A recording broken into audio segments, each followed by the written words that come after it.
Okie dokie, so the red mirror is here. We've got Delina, which copies creatures when she attacks. This can be pretty scary. We have a great answer for her and maybe something else with the Elder Dragon War. 2 damage to each creature and opponent, so that should work quite well. Ragavan comes down to play.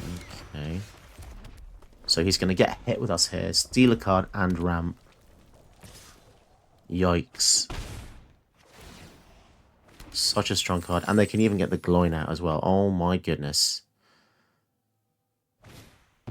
That was incredibly lucky of them. The fact they've got 2 rampers there. But I think for now we're just going to kill the Gloin. Slow them down a bit. And if they, I just want them to play more X2s so we get some double value from the Elder Dragon War, to be honest. Shadow Spear, oh my goodness. They're just stealing all the good stuff. Okay, fine. We should be okay now. We can take out both of their creatures. And we have some payoffs as well. We could even discard the leveler if we need some lands. Play it again later. But we shall see for now. Might be discarding the Quieter Spike, just something to draw more. Discard any number and then draw that many. Maybe we do get rid of this. But then we're not going to have anything to pay off. I think we get rid of these 2. I don't think the Lannery Storm's going to get in. I don't think Torbrand's going to last either. Okay. We do have the Chandra. I don't want to play the Neheb out just yet.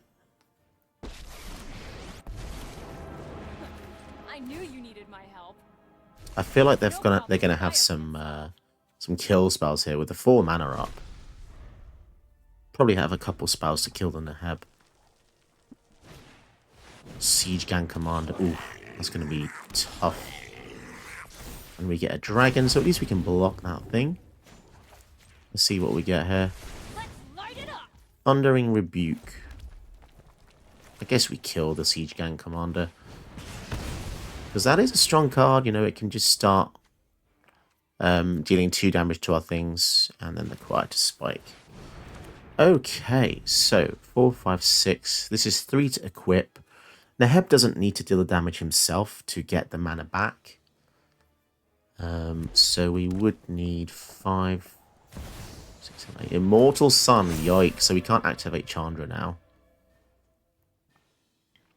And yeah, that does suck. Okay. Guess we'll go for the Neheb. And there's no harm in attacking, is there? Suppose not, we get a bit of mana back. We can't use it, but... Oh no, we can use it to equip the spike, can't we? Yes, we'll put the spike on the dragon. That seems pretty decent. And then I guess we can just 2 damage. So this is going to come in as a 4/3. Let's just use it now to kill one of these guys. Okay. So if everything goes well, so if we draw land, we can go for this Cityscape lever anyway. And if we don't draw land, we can attack with the dragon, hopefully. We'll see what they do. They have got a lot of mana and double cards each turn. But yeah, the first line here is we need to get rid of the Immortal Sun, to be honest. Okay, so we got the land anyway. Okay. So should we just attack? Let's see what they do here. If they have the kill spell, they have the kill spell. What are they going to do? 7 mana is a lot, and their spells cost 1 less. So they could double block the Neheb and then deal like 2 to him. Not too worried about that though. Electro Dominance, yikes, 6, so are they going to kill? And they have an Atsushi as well. Okay, so that went horrendously wrong, I have to say. So the Death Touch does kill the Atsushi at least. Yeah, so that plan went very, very wrong there. But we do have the Cityscape Leveler here. take care of the sun, and that should slow him down a bit here. And we have a huge attacker. And we can use Chandra again. Oh, that's a shame. The sword would have been lovely because we would have had protection from red. Only downside with the leveler here is that if they have any form of artifact removal, we do lose it.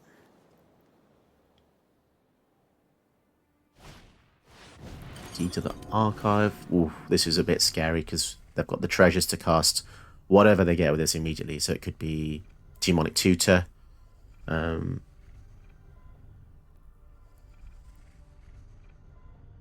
Yeah, Key to the Archive really doesn't belong in the game, to be honest. It's just an abomination.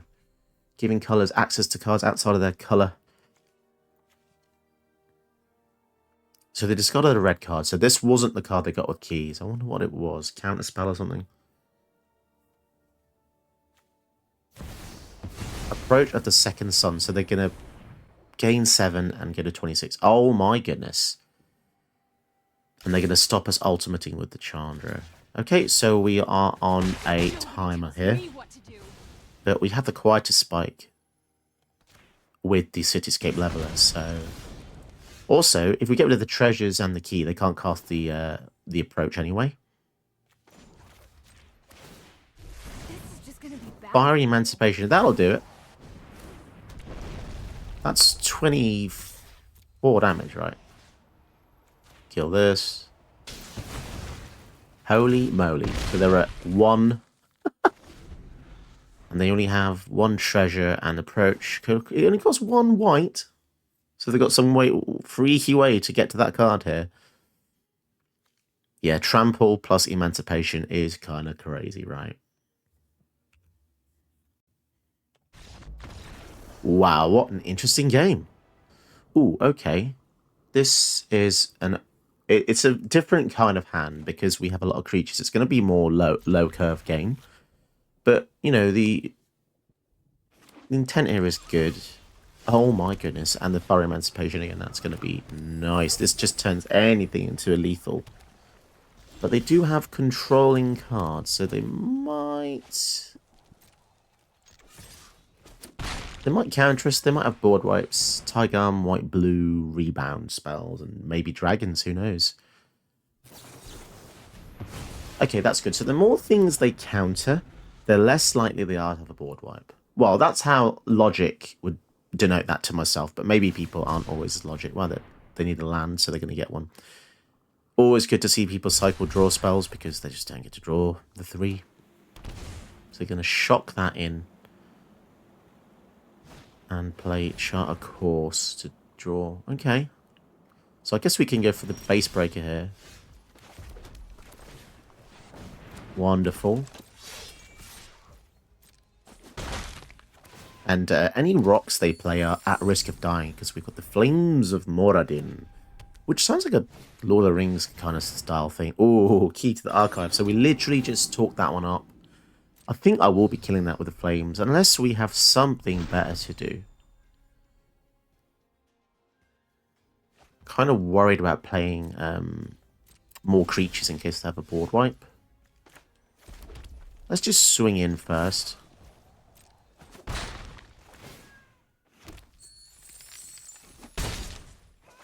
We could just make them panic, right? I think we make them panic with the Fiery Emancipation here.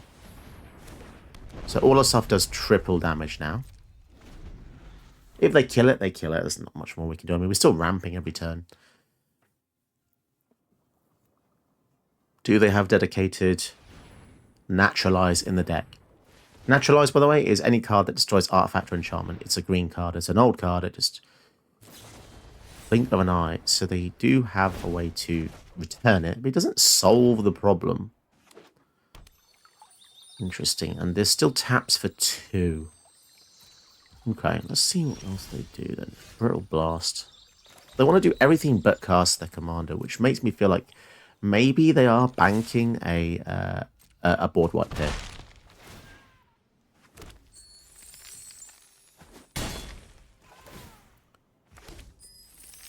So we can just sack a treasure to exile the top card. Let's just try and kill the key. I personally think they're going to have a counter spell for this. But I want to get it out of their hand anyway. They're going to fetch the land because they think maybe that'll be a 3-mana spell. Who knows? No? Okay, they're going to let it go. Interesting. And we get a key to the archive in our hand. Seems pretty cool.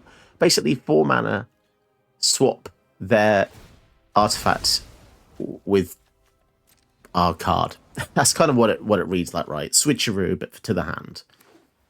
Okay, they're down to 5 mana. Obviously, I don't really want to play the key to the archive because it will die and it comes in tapped. Interesting. Whenever it becomes blocked. Sorry, whenever you cast on control, put a oil counter. Okay, fine.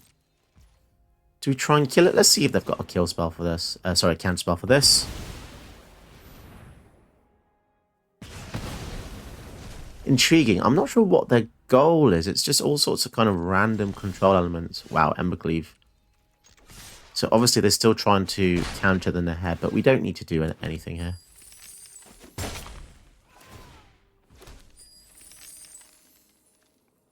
Huh.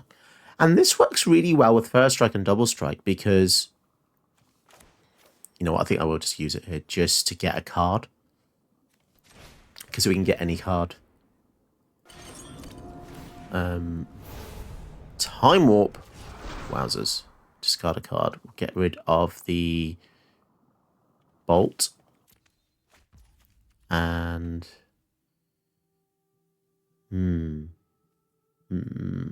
If we Time Warp here, it's going to get countered, right?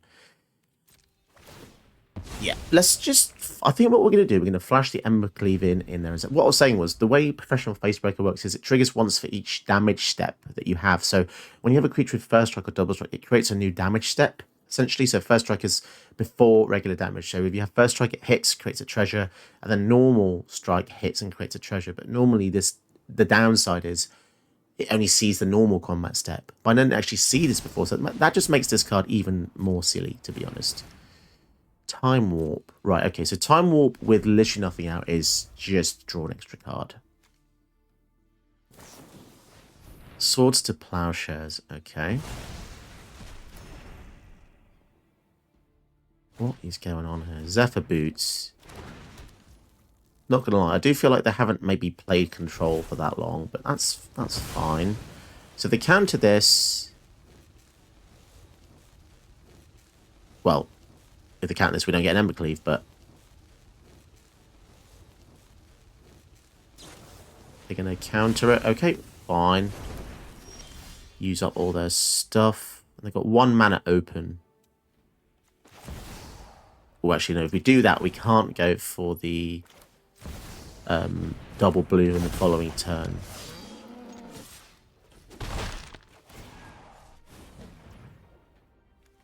And I guess we can trade the treasure in for a Cold Steel Heart, can't we? Because then it's more permanent mana, and we can just put this on blue. Bit weird, but there you go. Wait, they've got... How do they get the Fiery Emancipation in their hand? I don't know. Weird. Don't even know how they got that in there. Cyclonic Rift on a dude, just the single dude. They're getting desperate, and that's what it feels like to me. Wow. Cyclonic Rift. We got away with absolute murder there. And the Arcane Signets are not going to be able to cast this Fire Emancipation, are they? There and back again. Alright, let's just swing in here. Down to 5. Okay. I guess we can go for this. And then we get to ramp next turn. Ring Bearer. Go for the Gold Hounds, it can't be blocked. And then we'll try the Emancipation. Interesting. So I guess, I don't know, if they have a Farewell, it just absolutely annihilates us. Do they have a Farewell? I think that would be the only thing that would get them out of this. Or, you know, River's Rebuke, maybe. Interesting.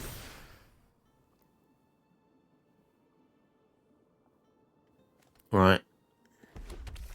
I suppose we'll give them an option. So they die from combat, or they die from us getting an extra turn here.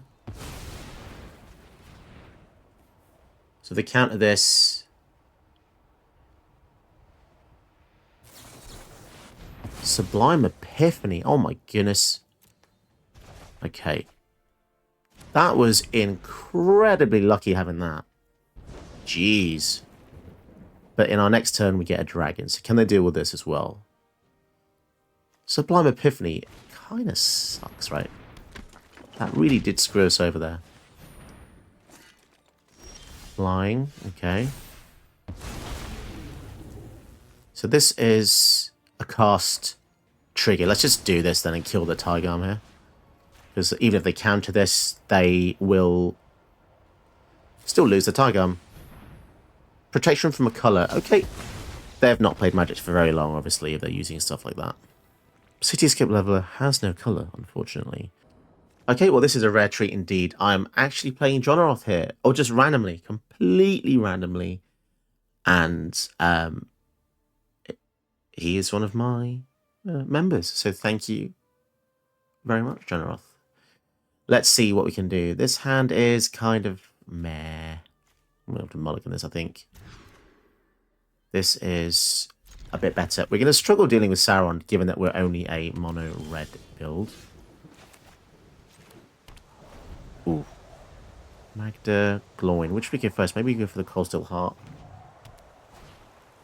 Okay, Signet.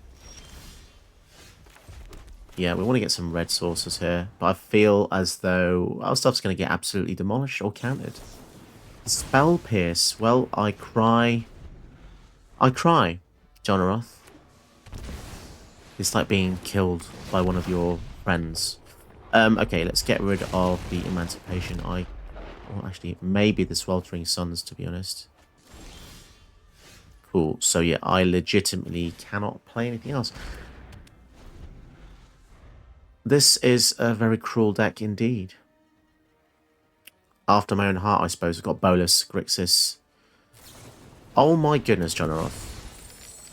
Oh my goodness. Oh, okay, cool. So we literally can't do anything. Nice. And Magda's going to get killed as well. Oh, okay, yeah. So that's 3 for 3 on things destroyed. And the One Ring, of course. Well, I suppose it's flavorful with the Sauron deck. Okay, and still no lands. So, yeah, this is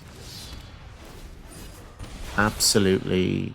This is probably the most destroyed I've ever been today, in fact. And I filmed for about 2 hours. So, Jonaroth, you've achieved maximum pain, if that's what you were going for. So that he also gets a 1-1. But maybe people enjoy defeating people they watch, you know? I hope you are, because this is agonizing. Okay, so that's 11. Nice. This is definitely one of those games where there was no chance. There was literally no chance in hell. Especially missing 3 land drops and losing everything we played. So this is for you, Jonaroth. Yeah.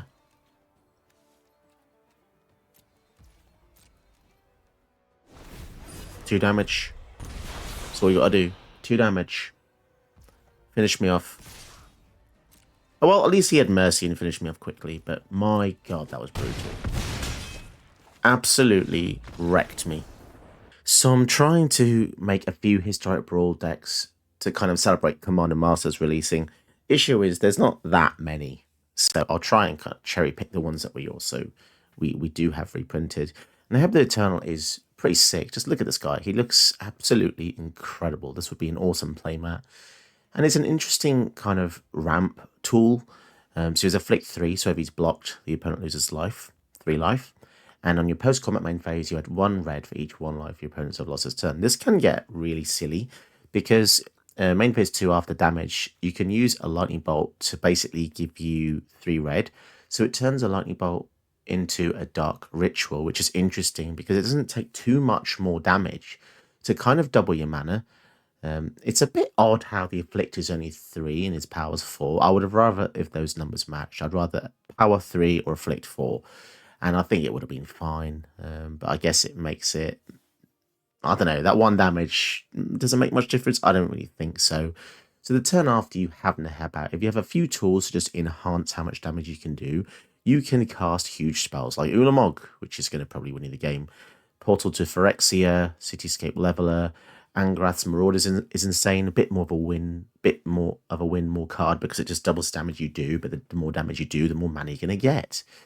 And it's interesting because if you can get this out by turn 4 or turn 5, then turn 6 you should be able to play some big spells. You have to get lucky though. I'm not saying it's easy, but it's a fun little challenge.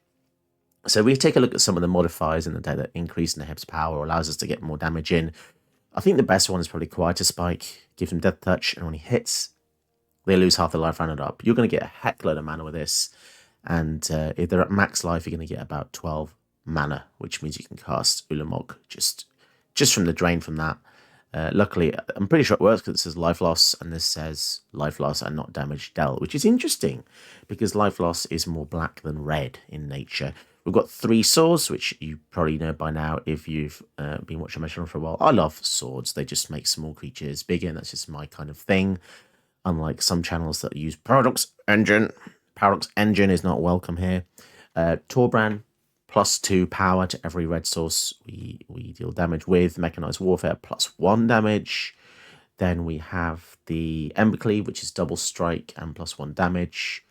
The Fire Emancipation's triple damage. If you have this out with Neheb, it's just you're probably just going to win with Neheb anyway. And we have 1 copy Lizard Blades just to give double strike. So the issue here is getting damage through, right? So, I mean, once you can get rid of their blockers, you will be absolutely golden.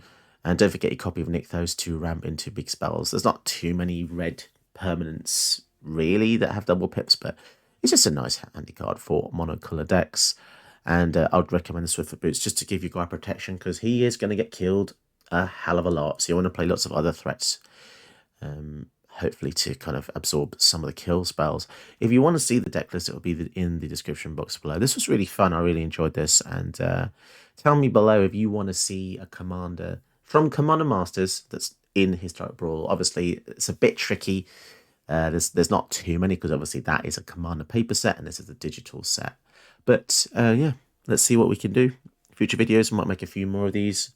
I must say, I do enjoy non-standard a lot more. I think standard is kind of just, it feels a bit like a flurry, and I have to make so many videos when there's a standard set of all the new cards, which I understand gets the views, but I think my heart and soul is in the older commanders. I really just love going back. And it's a bit of an oxymoron, right? Because you wouldn't have older commanders without newer commanders. But I don't know. I think I like the time to develop and create something interesting. Whereas when a standard set comes out, everyone's like, oh my god, let's make 20 decks for the new set. And it just becomes all a bit of a whirlwind and a bit hard to keep track of. So support the channel if you enjoy the content. You can donate any amount of money. Just check out the details below. Go to Ko-fi. That's the best one. You can become a patron. You can become a channel member. They're all good. They all have their own benefits. And yeah, thanks for watching. Did you know that you can help my channel by watching another one of my videos? Go ahead, you know you want to.